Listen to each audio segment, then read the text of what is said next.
মন্তব্য রাজ্য মুখ্য নির্বাচনী আধিকারিক।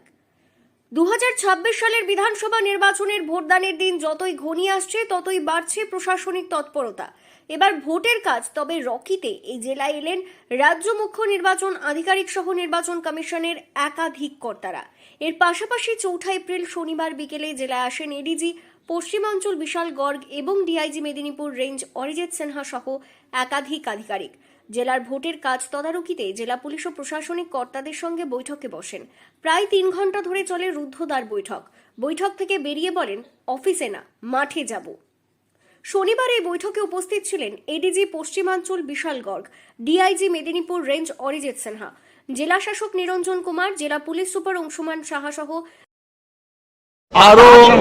ARO, OC, SDO, SDPO, Additional SP, SP, DIG, IG, ADG, DM and Central Paramilitary Force जो कमांडर আছে সবাই সঙ্গে আমাদের ECI থেকে অফিসার এসেছেন, আমার অফিস থেকে এসেছেন।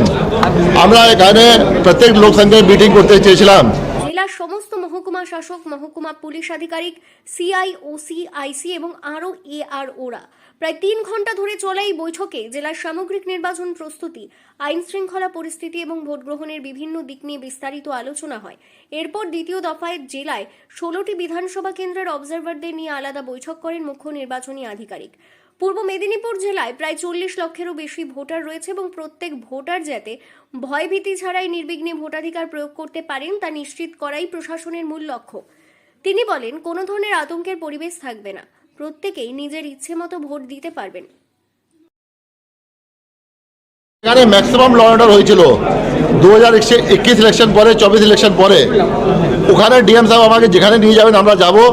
আমরা খুব বেশি কোনো গভর্নমেন্ট অফিস যাব না, মাঠে যাব। আমরা দেখবো এখানে মুভমেন্ট কি হচ্ছে না হচ্ছে, পাবলিক সঙ্গে মিটিং করব, পাবলিককে আমরা আশ্বাস দেবো কি এখানে কোনো প্রবলেম নেই।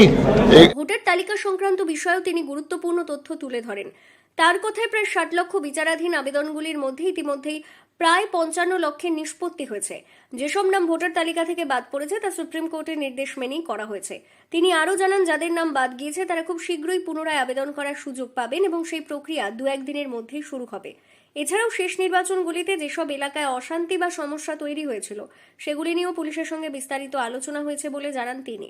2021 এবং 2024 সালের নির্বাচনে চিহ্নিত স্পর্শকাতর এলাকাগুলি পরিদর্শন করা হবে এবং সেখানে গিয়ে সাধারণ মানুষের সঙ্গে সরাসরি কথা বলা হবে।